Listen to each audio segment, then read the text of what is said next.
Stop giving support to ungrateful people. Diba? Kahit yan pa ang iyong act of love. Diba? Kahit yan yung love language mo. Kasi may iba-iba talaga tayong love language. Meron tayong words of affirmation, meron tayong acts of service, meron tayong gift giving. Diba? Madaming love language. Nataon na ang love language mo ay mamigay ng mga bagay-bagay, and that's okay. Diba? Pero stop giving love to sa mga people, sa mga tao na hindi naman sinusuklian. Diba? Na hindi naman nire-reciprocate. Diba? Nauubos ka.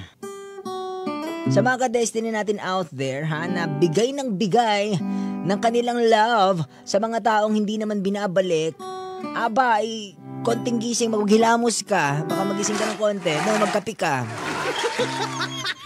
Diba? Stop supporting, stop giving sa mga taong ungrateful. Kasi ikaw yung nauubos.